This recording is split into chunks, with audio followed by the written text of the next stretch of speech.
Welcome and thank you for joining us today for the 10th installment of Motionsoft's 8-week Technology Summit Education Series. Our session today is titled Driving High-Impact Member Experience Management Programs. Your presenter today is Sid Banerjee, CEO of Clarabridge. I'll introduce Sid in just a moment. My name is Todd Tweedy. I'm based in Motionsoft's corporate office in Rockville, Maryland, and I'll be your moderator for the series. We only have 2 additional sessions after today's webinar on Tuesday the 8th and then on the 10th. And I also wanted to let you know that the dates for the 2016 Motionsoft Technology Summit have been announced. The summit will be held on the 13th, 14th, and 15th in September, and registration for early bird discounts are now available. The Motionsoft Technology Summit and this webinar series are made in part by generous sponsors, including Matrix, NetPulse, ClubOS, H2, Virtual Fitness Planner, and many other firms that have helped put on this fantastic show. The Education Summit series itself is designed to support your professional development by giving you access to industry-leading thinkers and companies that are driving innovation in the fitness arena. The remaining sessions will cover how to drive high-impact experience management programs, legal considerations to be aware of in the personal health data arena, and finally, digital partnerships, and specifically how to partner with Under Armour. That session that will be held on Thursday, December 10th, is one you won't want to miss. You can view the complete webinar schedule by visiting MotionsoftTechnologySummit.com. I want to take this moment to keep you up to date on some activities taking place at Motionsoft, and specifically our back office support services.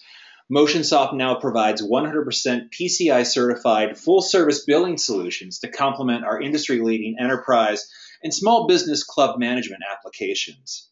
The Motionsoft full service solutions leverage 2 best in breed resources. First, a dedicated in-house full-service team and an automated rules-based back-office support service platform, or BOSS. If you're interested in exploring full-service billing or our standalone BOSS service, please contact your support representative by calling 1-800-829-4321 or by emailing support@motionsoft.net. Now, let's take a moment to ensure that everyone's familiar with the webinar control panel. I know a lot of you have been participating in the last 10 events, so I'm sure this is relatively straightforward. But let's go ahead and just take a moment to familiarize yourself with the control panel. You should see a control panel on the right side of your screen, similar to the image you're seeing on the slide now. If you don't see the control panel on your screen, look in your taskbar for the orange clover icon and click it to open the control panel. You'll have the ability to submit questions during the webinar using the questions feature located near the bottom of the control panel. The question module is highlighted with a red circle on this presentation slide. If you could, please take a moment now and practice sending a question via the interface. Try typing hello or how was Thanksgiving, and then click the send button.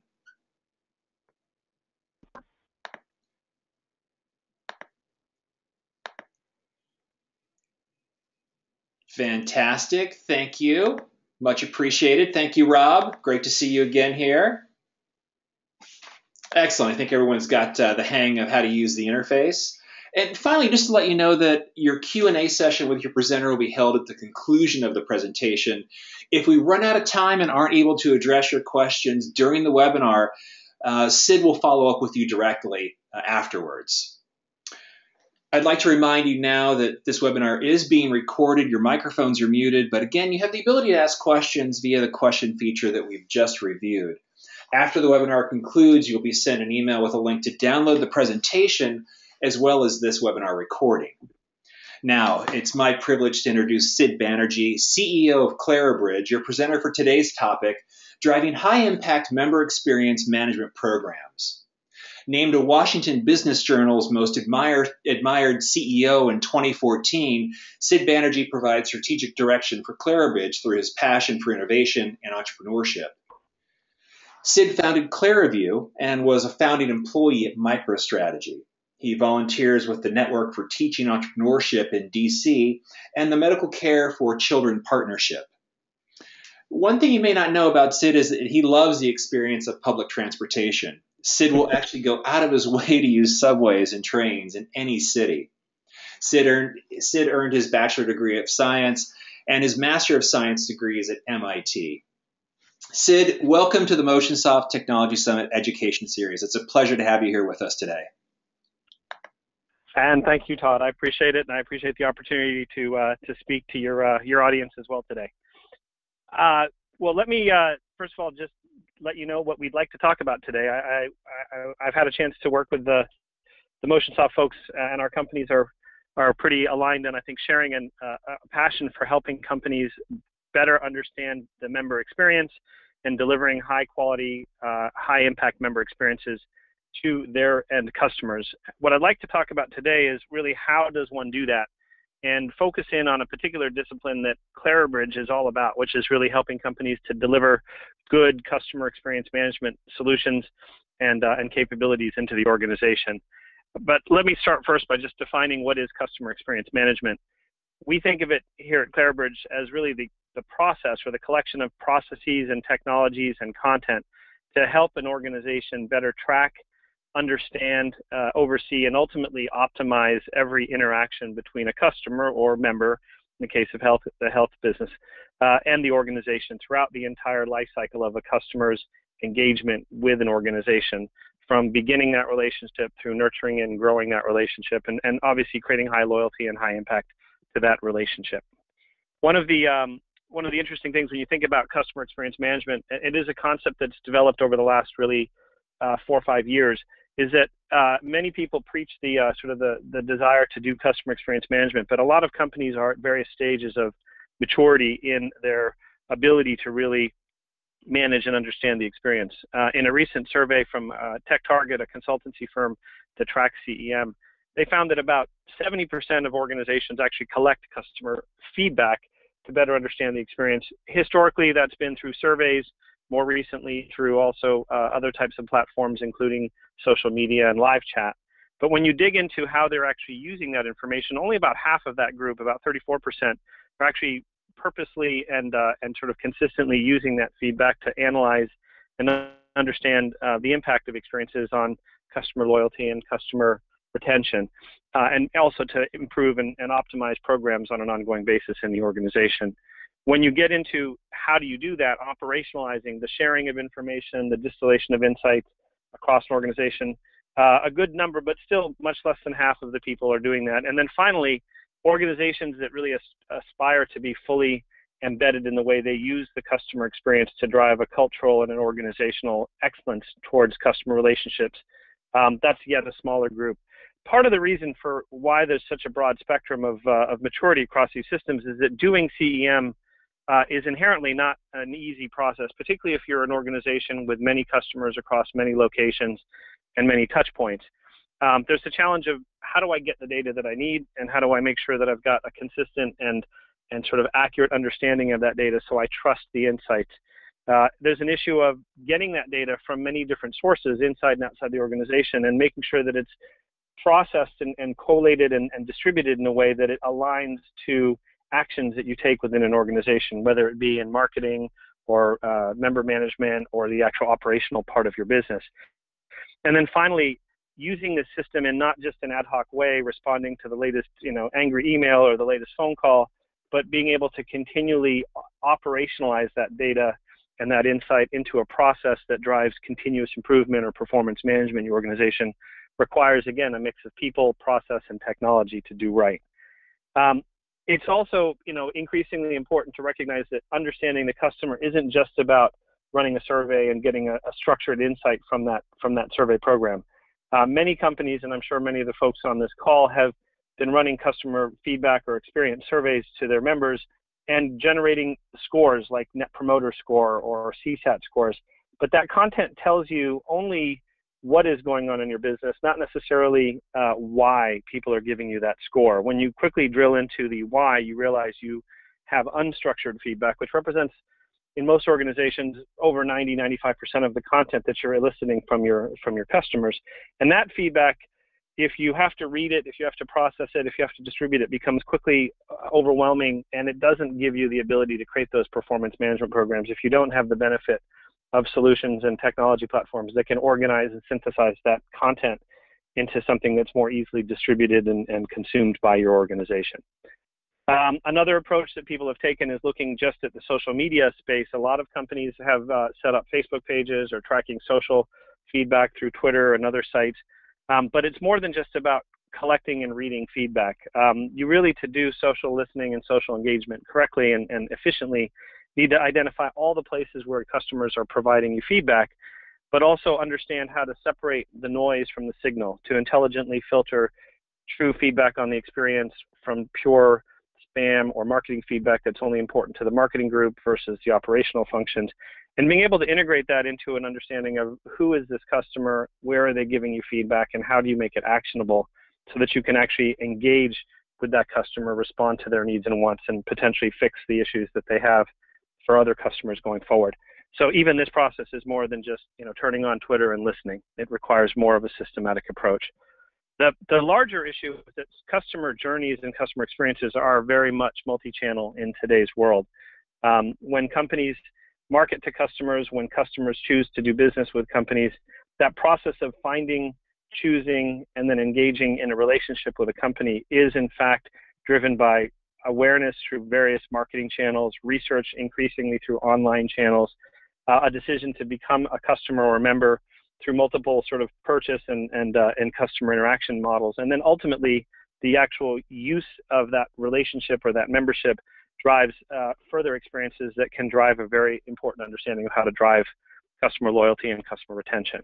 And to do this today, it's not as simple as saying, let marketing track the social or the website, let operations run surveys, let the folks that do customer care listen to the phone calls.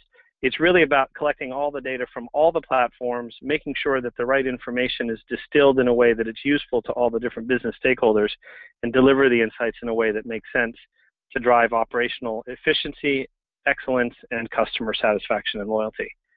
And really what we're all about as a company at Clarabridge, and what we work with companies to help do, is to try to merge the operational collection and understanding of feedback, which is really represented here on the left of this slide, with the analytical understanding, reporting, ultimately alerting of insights that require action, so that you can, in a very kind of holistic way, manage all of this interaction from beginning to end across the customer journey.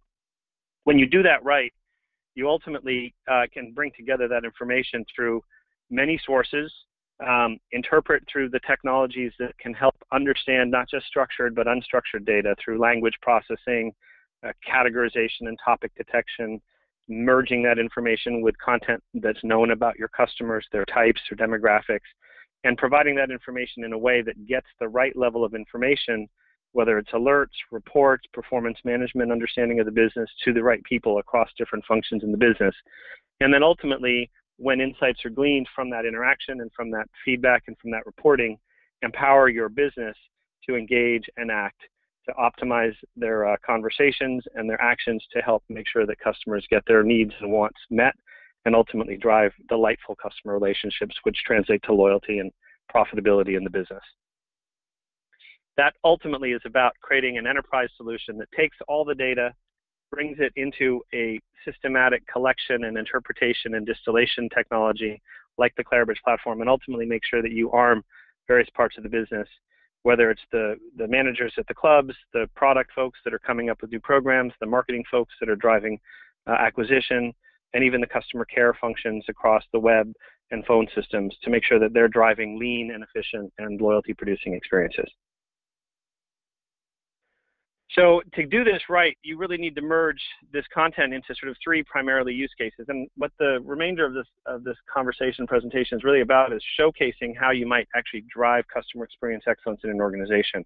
Operational CEM is really about tracking in an ongoing way how you're doing, what's driving NPS up or down, what interactions are driving loyalty or creating challenges for customer engagement or customer satisfaction, and on a continuous basis, empowering the touch point, the front office touch points, the web touch points in your organization to make sure that customers are getting what they want and having high quality experiences.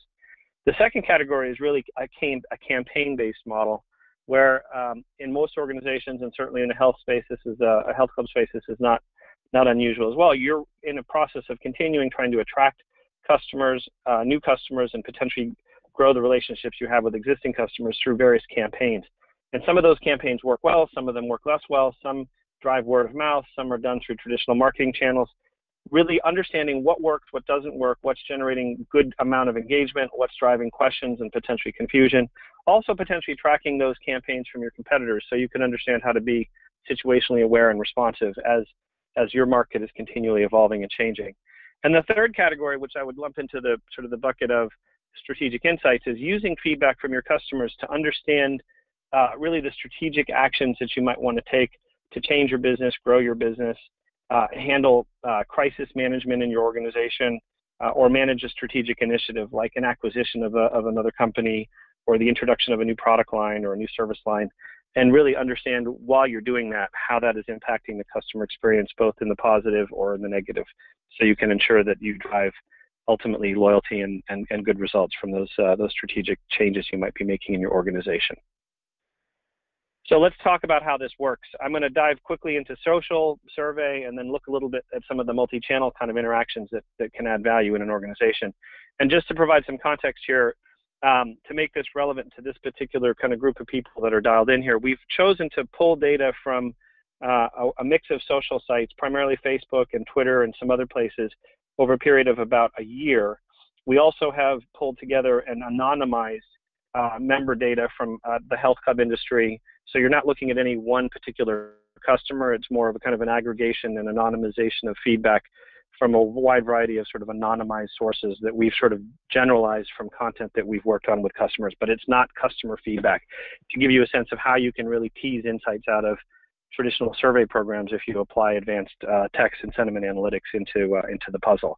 And hopefully you'll get a sense of the kind of the range and scope of what you can do with a good, robust customer experience platform. And then finally, we'll talk a little bit about how you can merge that content with CRM content, member data you might have to get more advanced understanding of what's really driving your customers, both on the positive and negative.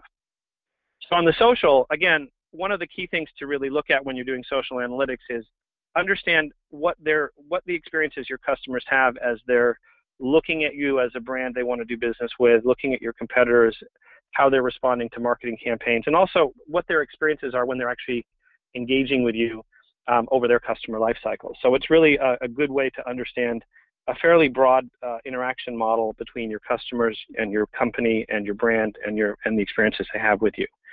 At a high level, share of voice is something that many companies like to do to understand how am I sort of reaching out and connecting to my customers, and how are my competitors doing that.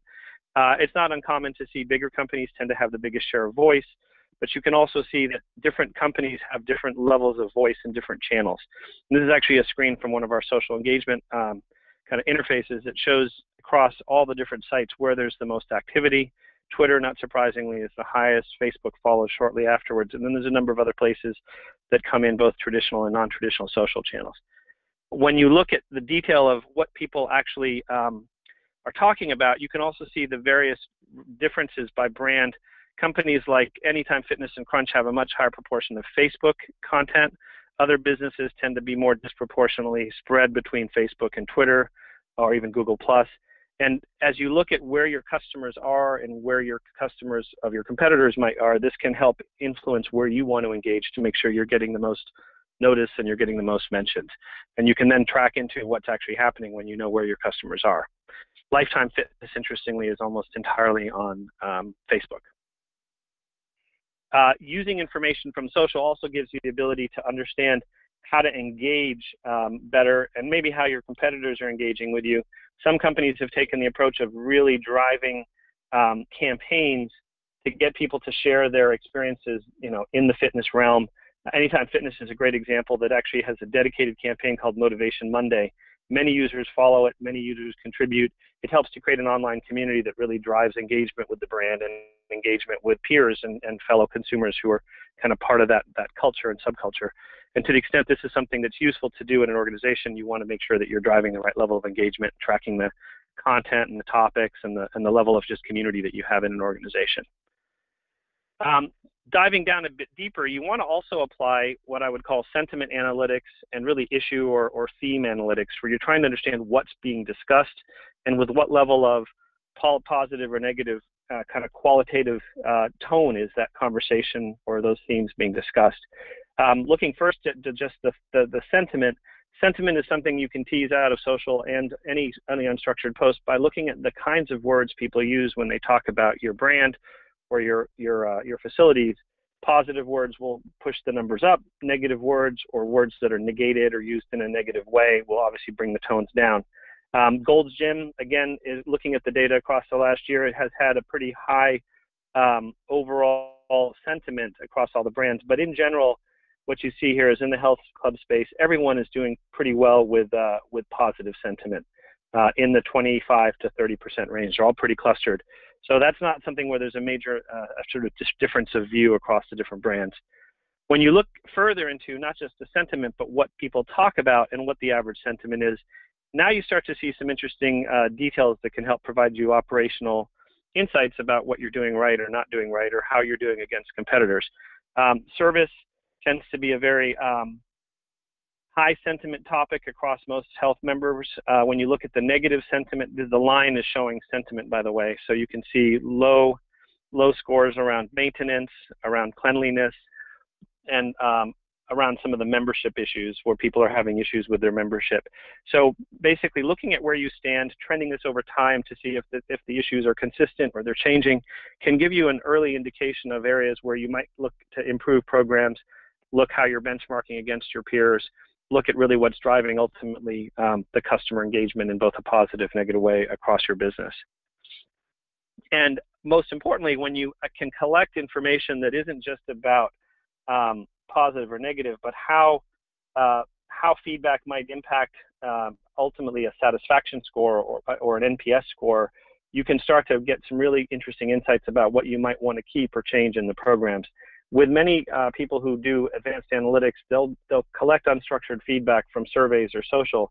They'll also ask very structured questions like an NPS question, and then they will try to correlate the two things to say when people give me a low satisfaction or NPS score, what are the things they talk about, which is very likely to correlate to driving that negative score. And being able to find that information that correlates to negative score is really a way to understand actionability in the way you respond to customer feedback. So what you can see here is, again, when people talk about certain things, the sentiment tends to be low in finding information and in basically getting information on classes. This is from a particular company I won't mention by name because I don't want to kind of put anyone in the positive or negative light in specific details, but this is a way of figuring out that these are areas where potentially if you can increase the sentiment, you'll increase the satisfaction. A big one, because it's such a high volume, is finding information on your web portal. This can cause frustration, and to the extent you fix this, you can often increase customer satisfaction as people are trying to learn more about what they can do with you in the business.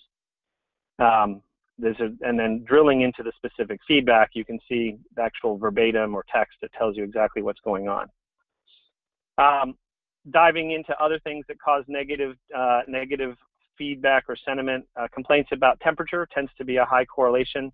Again, high volume, and when the temperature is, at a certain level, at the locker room and the gym floor, if you drill into this feedback, you can get very actionable insights about potentially ways to drive sentiment up by addressing these issues.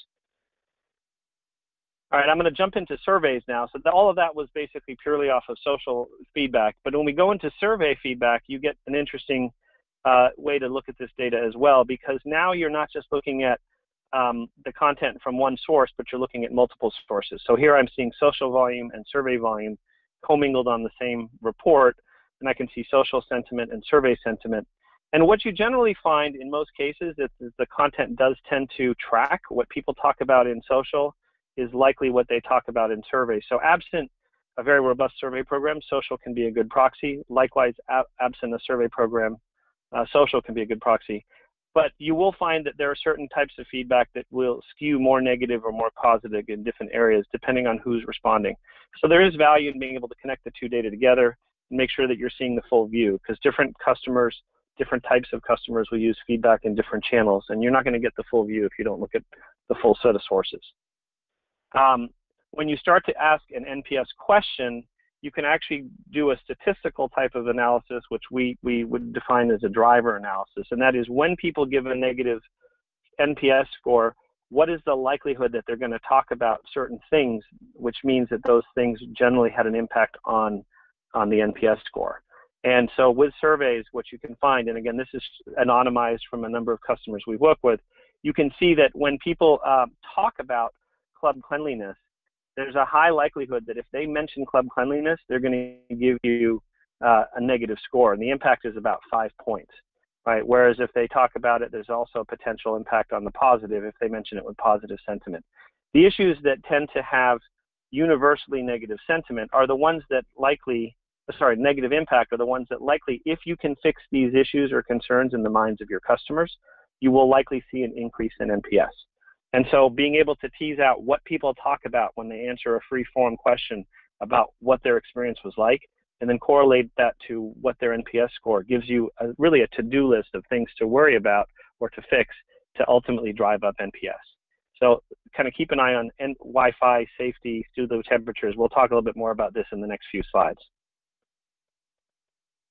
So let's go through some of these. Looking at some of the data that actually was teased out of that driver analysis, you can start to get a deeper understanding when you apply text analytics to understand what specifically is being discussed. So cleanliness, as an example, one topic. By drilling into this data, you can look at when people talk about cleanliness, what is the sentiment by different locations. Here we can see Houston location has a negative 2.18.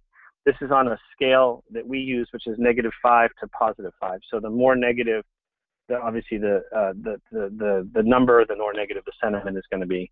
And you can see that Houston also has a much higher percentage of people talking about cleanliness than in other locations. So this is clearly an issue at a location that does have an impact on customer satisfaction. And looking at a word cloud, which is a very typical way of looking at feedback in kind of a visual way, you can kind of see that the main issue is dirty floors. So you know that you have an issue, you know where it is, you know that it's having a disproportionate impact on NPS, and you know what the type of issue is. In this point, it's dirty floors. There's other things in here, but the size of the word indicates that this is the primary issue to focus on for that location. When you go into studio music, again, here you can see in the Louisville location, you tend to have a very negative sentiment and a much higher mention rate of music in the survey feedback than in other places. And you can see, in fact, that it's not the type of music, it is simply that the music is too loud, right? The music system is loud, it's too loud. What you're seeing here is a concept called linguistically connected words. So words that in a sentence or in a phrase show up because they're connected grammatically. If I say the music is too loud, that's going to track a too loud reference. If I say the music was loud, that would also track this here. And very quickly, I now have the ability to give that operational feedback to someone to say, hey, maybe your music is too loud. Let's think about toning it down a bit. It should have an impact on your customer satisfaction. Wi-Fi, another good example. Different companies have Wi-Fi in the gyms, and what you find here is that particular locations that have bad issues, you're going to find there'll be more mentions because people expect a certain level of capability. And we can see that Washington and Memphis in this particular data set have a much higher percentage of negative feedback, and you can see that it's about Wi-Fi not working, probably not working on the gym floor, and very quickly you can start to see you've got big issues with Wi-Fi signals being slow, etc. So very quickly you now have some actionable insights that you can drive to improve the customer experience because you know what it is and you know where it's happening. When you kind of bring all this together, you end up with a fairly interesting capability. You understand what people say, you understand where they say it, you understand what locations they say it and how it potentially impacts the customer loyalty or the customer NPS score so that you can very quickly identify areas to fix in an organization. The other, I think, interesting thing to look at is how do you bring all this together so that you understand how it's impacting the customers you care about most. And this is where bringing together not just feedback data, but also CRM data provides a really interesting view of the customer experience. When you invite customers to fill out surveys, you know who they are, you know their email. If you pull this data and you also merge it with data that comes from a CRM platform or a customer billing system like Motionsoft, you might know the age of the customer, the tenure of the customer with your organization, the status of that customer, And you can use that information to not just look at feedback in some of the aggregate or kind of in the total view, but you can slice that by different types of customers. So in this case, let's assume we have Beth Smith, who's a platinum customer that's been a member since 2010. I can use that information to then look at what is the sentiment around the different types of facilities I have or the different types of experiences based on their tenure with the company or their membership status with the company.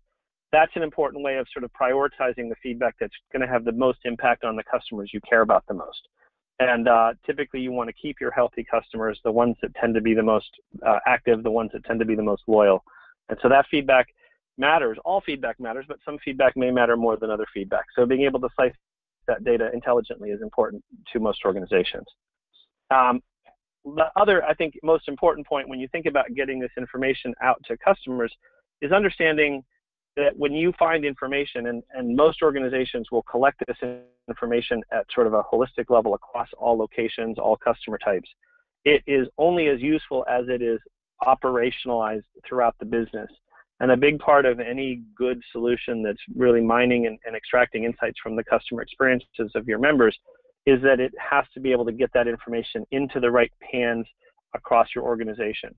In any distributed kind of membership or kind of physical location business, that means getting the information visualized in a way that's useful to not just analysts that might be looking at this day in and day out, but operators, people that actually have those interactions with the customers in the contact center, managing the web experience, or in the actual facilities where customers go do business with you, and making sure that information is accurate, it's timely, and it's ultimately actionable.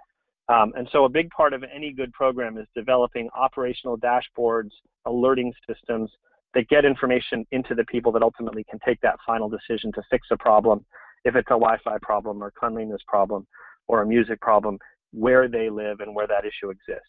And so a big part of our solution is developing that sort of that studio deployment model where that data can be generated out to individuals who can ultimately see the insight and then take the action.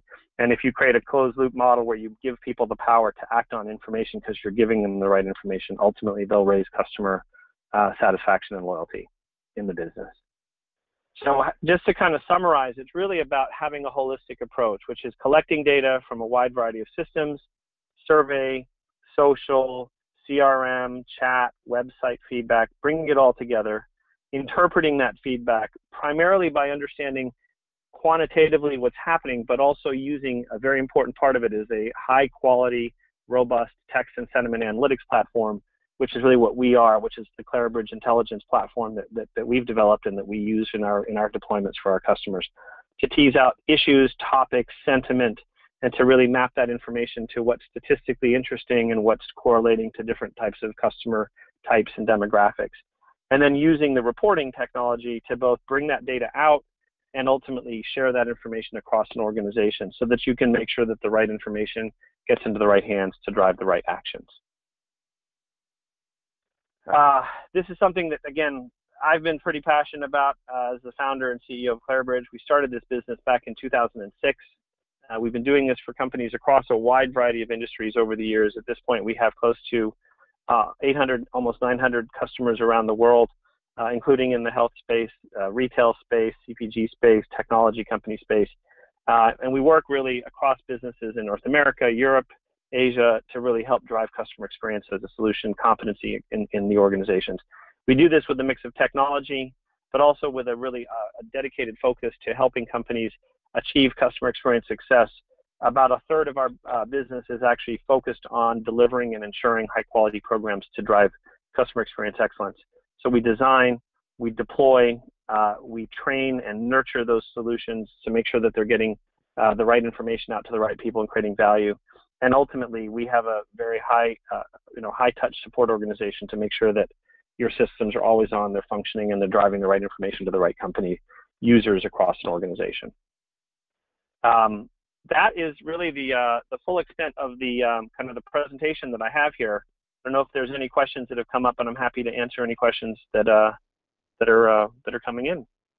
Hey, thanks so much, Sid. Great presentation, and I really appreciate you kind of diving down into some clubs and getting some insight. as our attendees take a few minutes to tell their maintenance staffs to clean the floors of their facilities. I'll just remind attendees they can use the question interface to ask questions of Sid. And I guess, Sid, maybe kind of a two-part question here to kick things off for you. So for a smaller organization, how do you get started? You kind of had the three pillars, earlier on in your presentation. Where should a small club look at beginning this process of customer insights to help them drive member satisfaction? Yeah, no, that's a great question. I would say that generally speaking, the easiest place to start, and typically where most companies will start, is if you do have any kind of survey programs. We definitely recommend sourcing surveys into a robust text and sentiment analytics solution so that you can really understand not just the scores that are coming in, but what are the specific kinds of advice or experience feedback that people give you that tend to correlate most to that negative or positive NPS or CSAT score. If you get into medium-sized organizations or you have a social engagement kind of philosophy in your organization, which a lot of companies do, definitely mine social as well, because people get very comfortable if they feel like they have a relationship with a company or a brand on social media. And you'd be surprised when you start really collating that information, the kind of rich insights you get, not only for yourself, but for your competitors. That becomes a really interesting way of understanding what you should be focusing on and not doing. And then the third piece, which is sort of something that often comes later, is to the extent you want to really get a more nuanced understanding of your business, definitely merge the data you have with the information you have on your customers from your member databases or from your CRM platforms. So you can understand not just the type of feedback you're getting, but the type of customers that are giving you that feedback.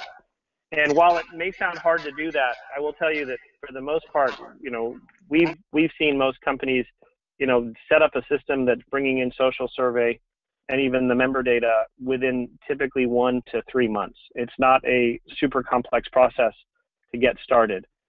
It can get more complex as you add more content sources, if you're pulling in data from, your contact centers, if you want to bring in web feedback or mobile application feedback, that becomes, more moving parts. But you can get high impact with a survey, with some social, and with some customer detail data that you might have from within your own systems inside the company. What about the ROI play? How do I, come back to the CFO and say, hey, look, we need to do this, and how am I going to measure my success to show the CFO that this makes sense to do?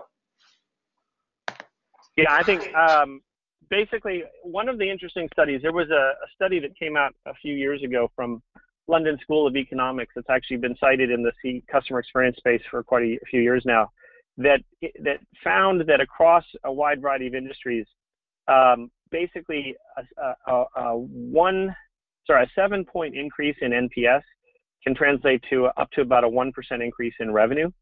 And so a big part of the kind of strategic justification for really understanding how to drive up NPS or Net Promoter Score or CSAT scores is when you generate a happier, more loyal customer base by focusing on improving the things they care about, you will generally increase customer loyalty and retention, and that will have a demonstrable impact on the bottom line. So if you're a business, a $100 million business or a $1 billion business, 1% of revenue increase can be a huge impact, and it's almost always going to be quite a bit less than it would take to actually implement these kinds of listening and analysis programs. So being able to show that even with a short demonstration or prototype, that insights can be found that will drive up customer NPS or customer loyalty ultimately pays for it. There's another more tactical ROI that often can be found, and that's based on just trying to quantify the impact of finding and fixing things faster when you use a solution that brings together this content in a more technology-centric way than doing it manually. I travel to customers all the time, and they will often tell me that before they implemented a solution like Clarabridge, they were finding problems because they basically were transmitted through word of mouth in an organization. People might call a contact center and saying, I'm having problems logging on, or they might complain about an issue in a facility. And it will take anywhere from days to weeks for people to recognize that there's a consistent theme that needs to be fixed, because that information gets shared through word of mouth or emails. And with a system like Clarabridge, you find these issues faster, because they quantitatively will pop in the reports, and you can act on them faster, and they will affect fewer people in the negative way if you fix problems faster. That ultimately lowers support costs, it lowers the time it takes to generate negative experiences in NPS, and it ultimately drives up NPS as well. So using technology to automate what would otherwise be a slower, often as expensive, if not more expensive process is another really strong ROI that comes from managing these kinds of systems through a platform like Clarabridge. Attendees, this is your chance to hook up with an expert who is more than just an expert. I mean, Sid is a leader in this space and certainly someone I think who could help drive your member experience frameworks. Again, please use the question interface to ask your questions. And Sid, I do have a question coming from Rob who asks, can you give some sense of cost from a single club to a much larger chain? Sure. Well, there's generally an initial upfront kind of cost that comes to just basically bringing together content into a platform. I would say that in general, sort of the minimum sort of upfront cost, whether you're doing 1 or 100, 100 locations, is going to be on the order of, between sort of $75,000 and maybe $100,000 a year, and that's really to kind of get that investment in the infrastructure to collect the data and put it through a platform that shares it to people. Once you add more and more customers, though, and more locations, you kind of spread that cost out. It grows, but it also gets spread out. The fixed costs get spread out. So you can start to see, a lower cost per location as you get to more and more locations. The other, I think, key component to think about, and this is true certainly of Clarabridge as well as other vendors that are in the customer experience space, there's really 3 components to the solution. There's the content collection and aggregation content, which is sort of that core fixed cost based on the number of records of feedback that are being collected on a typically an annualized basis.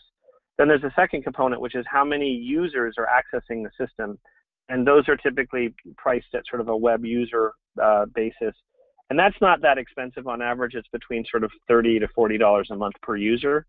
So the more locations you have and the more people you want to deploy this information to, there's a variable cost based on how many people you want using the system. And then the final piece is, because these systems aren't completely self-contained, they tend to become more valuable as you load more content into them. To the extent that content is coming from inside your organization or from social sources or software platforms that are hosted in the cloud, there's an upfront initial cost to just kind of configure and wire all that content into a centralized CEM or customer experience platform. So that would be part of that initial fixed cost as well. But in aggregate, again, 75, 100K,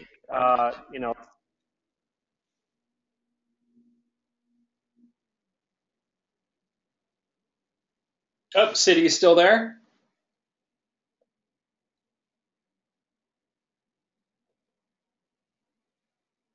Let me give Sid just a second. I know he's in San Francisco traveling and may just be running into some technical difficulties. Please stand by just for a moment. 1 second.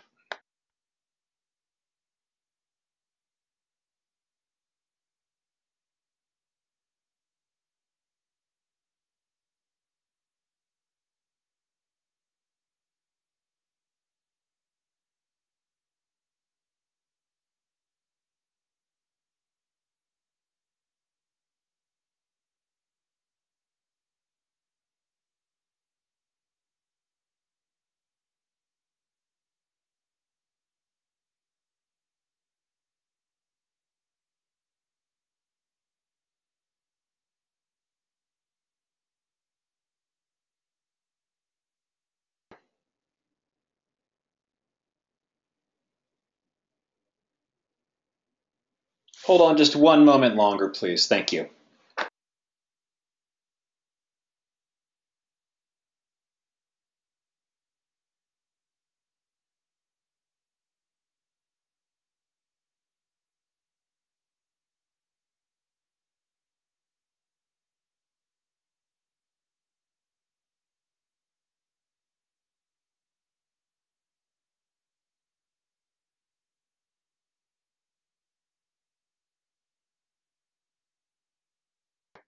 All right, we got Sid back here. Thanks for your patience. He'll be logging in just in 1 second.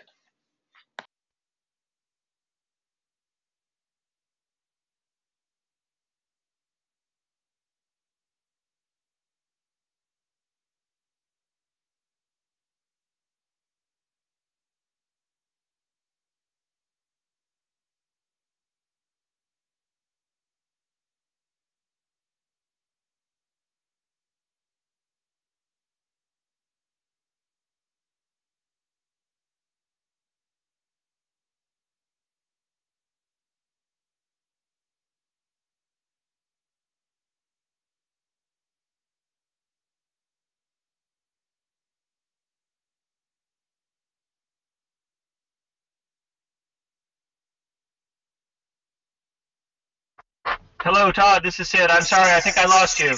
Hey, welcome back, Sid. I apologize. My phone died on me. I'm coming back in through the computer here. Hopefully you can hear me. I can hear you fine. Our attendees can as well. And again, attendees, kind of maybe a last chance for you to have a chance to ask Sid a question directly. Please use the question interface in the control panel. Sid, while we're waiting for maybe some final questions to come in, maybe some closing thoughts, and maybe starting with how do we staff for this? So I'm a small club. Maybe I have one person who's leading membership and helping with sales, and how am I going to staff this from a small club perspective? Is your platform kind of self-sufficient from the perspective of giving that individual the power to manage these operations independently? Yeah, that's a great question. And we often get that when people are trying to figure out what's the right level of commitment of time and effort to make sure these systems are successful. What we've found is that in general, most organizations will identify at least one, maybe two people to kind of be the owner or the sponsor of customer experience programs in an organization, and that one or two people will typically either have come from the kind of operational part of the business. So in the case of the health clubs, it's usually the kind of the membership management. Maybe they might have come up through actually running clubs, so they really understand intuitively what drives customer loyalty and customer interactions that are positive and negative. Sometimes those folks will come from marketing and have been historically in a market research or more of a quantitative research space, and they're looking to really understand that qualitative feedback from customer feedback.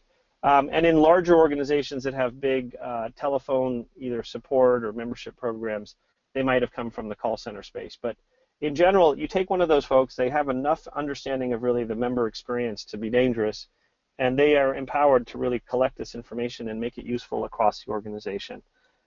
It's also not unusual for the software provider, a company like Clarabridge, to typically spend a fair amount of time, at least in the first 1 to 2 years, to really drive adoption, education, and really enhanced, almost managed services level support to the organization to make sure that they're getting the full insight and value from the system. But yeah, I would say 1 to 2 people is definitely what I would consider a good starting point for most organizations. Bigger if you're a huge organization, but for the majority of companies that I think would probably be on this call, we're thinking I see 1 to 2 people as being a good starting point to get success. Gotcha. Thank you. Yeah. Any final closing thoughts here? Yeah, I mean, I think if I can leave with any kind of general closing thoughts, it's that we've talked about a lot of moving parts into these CEM programs, and I think that sometimes the programs can be daunting when you think about all the different complexity you can put into a system. But I will tell you that especially if you are a company and you've already instituted some form of social listening or some form of survey feedback collection programs in your organization, you're probably missing something, and it may be that you don't really have actionable insight, you don't have a good way of bringing together and consolidating and distributing information to the people across all the different sources. If you have those programs, the incremental effort to bring this sort of multi-channel view to your business is not that high. The cost, the time, and the effort, you probably already have an organization that's supporting either social or feedback analysis and collection. It's quite straightforward to kind of augment that, and often the best, certainly in our worldview, the best companies that work with companies like Clarabridge are those that have done that sort of member experience 1.0 program, and they're looking for something a little bit more actionable, a little bit more scalable, and there's only really an incremental additional value or cost that comes from getting that much greater value. So consider where you are in that continuum of, are you collecting information? You probably are. Are you analyzing it in a way that's really actionable down to the operational and to the the program level? And are you embedding that feedback across your organization? If you're doing one and you're doing two but not that well, or three but not that well, consider programs like this and solutions like this to get you to the next level. Awesome. Well, Sid, hey, thanks so much for taking time today. I know you're traveling, and appreciate you supporting the Motionsoft Technology Summit, and specifically, speaking at the event as well too. I think your session on customer satisfaction and looking at analytics was one of the more popular sessions at the session, and hopefully we can get you to speak at our next event in September of this coming year. Yeah, I look forward to it, and I think there's a lot of synergy between what you do and what we do, and I'm happy to have the opportunity to talk to you and to your members. Thanks. Hey, thank you, Sid. And this will conclude our session for today. Thank you for joining us. Our next session will be on Tuesday, December 8th, and then our final session will be on Thursday, the 10th, for the 2015 Motionsoft Technology Summit Education Series. Have a great day. Thank you. Bye-bye.